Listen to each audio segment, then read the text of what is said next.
आदाब दोस्तों, मेरे यूट्यूब चैनल जेएच कहानियाँ और इंटरटेनमेंट में आपका बहुत बहुत स्वागत है। मैं आपके लिए लाता रहता हूँ बहुत ही मनोरंजक कहानियाँ। तो आज की जो कहानी है वो मुंशी प्रेमचंद की कहानी है। बहुत ही इमोशनल कहानी है, तो शुरू से लेकर लास्ट तक ज़रूर सुनिए। और हाँ, कहानी सुनने से पहले प्लीज़ मेरे चैनल को लाइक करें, कमेंट्स करें, सब्सक्राइब करें और शेयर करना ना भूलें। तो फिर हम कहानी को स्टार्ट करते हैं।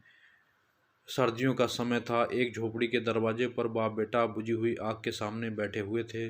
झोपड़ी के अंदर बेटे की पत्नी बुधिया प्रसव के दर्द से गुजरने की वजह से कराह रही थी। कभी हल्की तो कभी जोर से उसके मुंह से चीखें निकलती थीं। उसके कराहने की आवाज़ और चीखें सुनकर दोनों बाप बेटे का दिल सहम जाता था।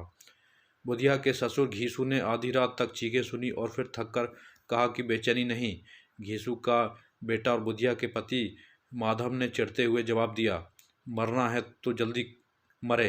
पिता ने कहा, अपनी पत्नी के लिए ऐसा कह रहा है जिसने अपना रात दिन इसी घर को दिया। तभी दुखी आवाज़ में माधव बोला, मुझसे उसका इस तरह तड़पना और हाथ पांव मारना देखा नहीं जा रहा है। दोनों ही बाप बेटे काम से जी चुराते थे। बाप एक दिन काम करता तो 2 दिनों तक अपने घर में आराम। उसका बेटा माधव तो और भी ज़्यादा कामचोर था। 1 घंटे करता था और फिर 2 घंटे तक हुक्का पीता रहता। उसकी ऐसी हरकत की वजह से कोई उन्हें काम नहीं देता था।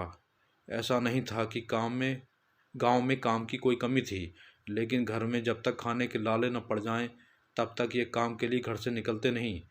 पूरी झोपड़ी में 4 बर्तन, कुछ फटे हुए कपड़ों के अलावा कुछ भी नहीं था। दौलत के नाम पर यही था इनका। दोनों के सिर पर खूब कर्ज था, लेकिन संतोष इतना कि उन्हें बस एक टाइम थोड़ा खाना मिल जाए, इसके अलावा कुछ नहीं चाहिए था। दुनिया भर के ताने भी सुनते थे, लेकिन इन्हें कोई फ़र्क नहीं पड़ता था। इनमें इतना संतोष था कि इनके सामने साधु संतों का संतोष भी कम पड़ जाता था। जब बहुत ज़रूरत पड़ती थी तो बाप पेड़ से कुछ लकड़ियां तोड़ता और उसका बेटा उन्हें बेचकर कुछ पैसे ले आता था। ये पैसा जब तक इनके पास होता तब तक दोनों में से एक भी काम करने के लिए नहीं जाते थे। अगर कभी घर में खाने को कुछ ना होता तो आस पड़ोस के खेतों से कभी आलू ले आते तो कभी गन्ना। आखिर गांव था भी किसानों का ही। किसी न किसी खेत में मौसम के अनुसार कुछ न कुछ मिल ही जाता। इसी तरह से घीसू ने अपनी ज़िंदगी के 60 साल काट दिए थे। आज भी बाहर आग के पास बैठकर किसी के खेत से लाए आलू को भूनकर दोनों बाप बेटे खा रहे थे और बुधिया अंदर दर्द में तड़प रही थी। माधव की बुधिया से कुछ साल पहले ही शादी हुई थी।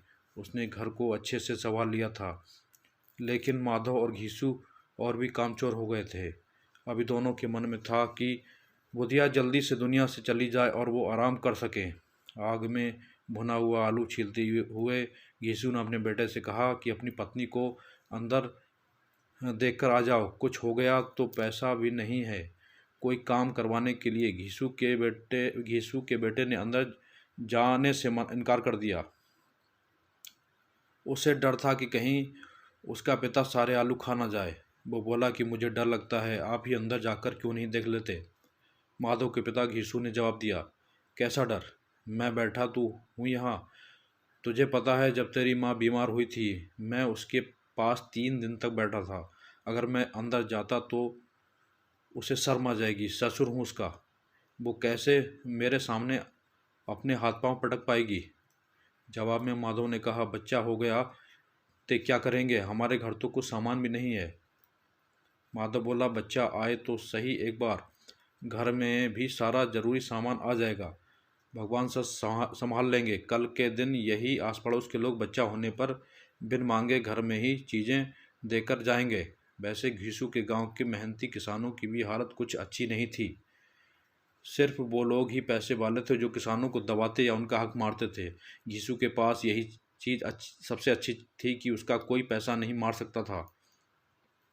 वो ना तो रात दिन मेहनत करके पैसा कमाता था और ना ही अपना फ़ायदा किसी को उठाने देता था। कोई काम देने आ भी जाए तो 3-4 गुना ज़्यादा मजदूरी की रकम बता देता था। घीसू को इसी बात की तसल्ली थी कि वो दूसरों के तरह रात दिन मेहनत करके भी फटेहाल में नहीं था। वो तो मेहनत करता ही नहीं था और अपनी ज़िंदगी को मज़े से जीता था। उसके साथ के लोग मुखिया या गांव का दूसरा ओहदा हासिल कर चुके थे, लेकिन वो गरीब का गरीब ही था। इस बात के लिए गांव के लोग उसे कोसते थे।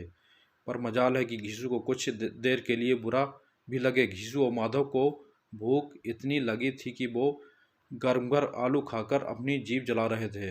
आंखों से आंसू निकल रहे थे, लेकिन पेट की आग बुझाने के लिए वो गर्म गर्म आलू को निगलकर उसकी आग को पेट तक पहुंचा देते। ज़्यादा गर्म आलू खाने की वजह से दोनों की आंखों से पानी निकल रहा था, पर भूख तेज थी इसलिए दोनों में से कोई रुका नहीं।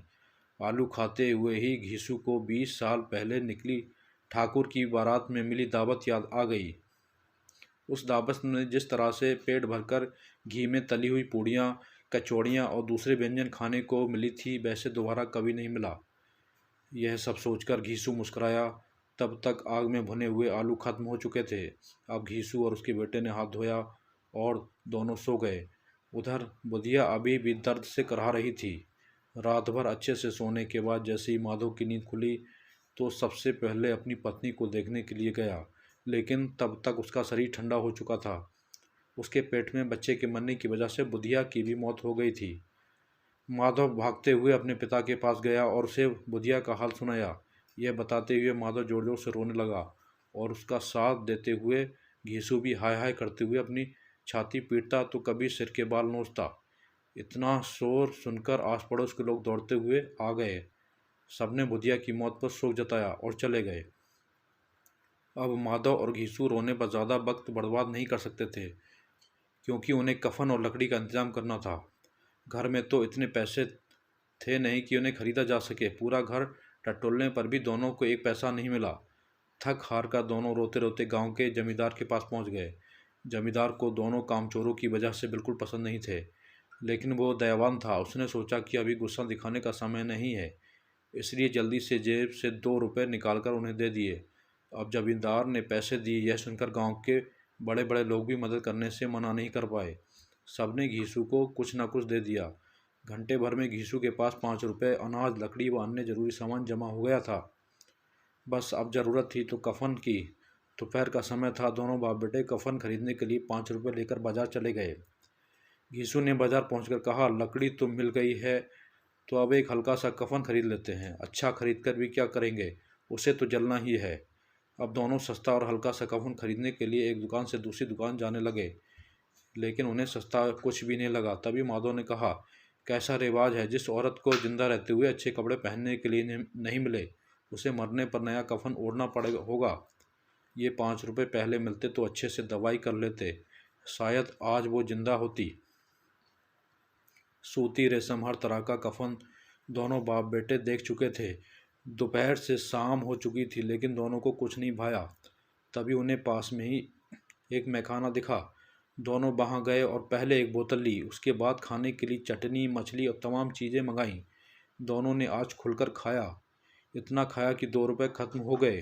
घीसू बोला, बहू को कफन उड़ाते तो क्या होता, जल ही जाता ना, कुछ भी बहू के पास तक नहीं पहुंचता। लेकिन आज इतना खा लिया कि मन तृप्त हो गया। उसे हमारी दुआएं लगेंगी। बड़े लोगों के पास खूब पैसा हो, वो नए कफन में फूंकते हैं। बेटे ने पूछा, जब लोग सवाल करेंगी कफन कहाँ है तो क्या कहोगे उन्हें? घीसू ने हंसते हुए कहा, उन्हें कहेंगे पैसे कहीं गिर गए और खूब ढूंढने पर नहीं मिले। भले ही लोगों को विश्वास ना हो, लेकिन कफन वो खुद ही ले आएंगे या रुपए देंगे। अपने पिता की इस बात पर माधव भी जोर जोर से हंसने लगा और फिर बोला कि बहुत अच्छी थी बुधिया, जाते जाते हमें खूब खिला गई, उसे स्वर्ग में ही जगह मिलेगी। अब बचे हुए पैसों से घीसू ने पूड़ियाँ मंगवाई और साथ में अचार भी। मज़े से दोनों पूड़ियाँ खा रहे थे। खाते खाते घीसू ने कहा कि हमारी आत्मा खुश हो रही है तो उन्हें पुण्य तो मिलेगा ही। माधव ने सिर हिलाते हुए कहा। कुछ देर सोचकर माधव बोला कि ऐसा भोजन कभी नहीं मिला था उन्हें हमें, उसे स्वर्ग में जगह तो मिलेगी ही, आखिर उसी की वजह से हम ये सब खा पा रहे हैं। फिर माधव ने कहा कि क्या हम लोग भी एक दिन स्वर्ग जाएंगे? माधव के इस मासूम सवाल का घीसू ने कोई जवाब नहीं दिया और कहा कि चुपचाप से खाना खाओ।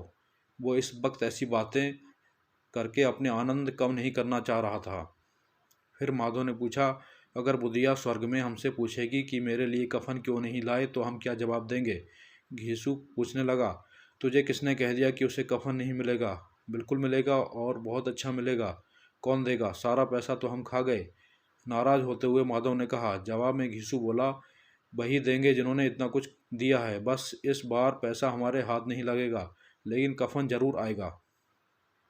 माधव जोर जोर से रोते हुए कहने लगा, स्वर्ग की रानी बनेगी मेरी पत्नी। उसने बहुत दुख झेला है यहाँ। पिता ने उसे चुप कराने की कोशिश की और कहा, रो मत, वो दुनिया के दुख से दूर चली गई।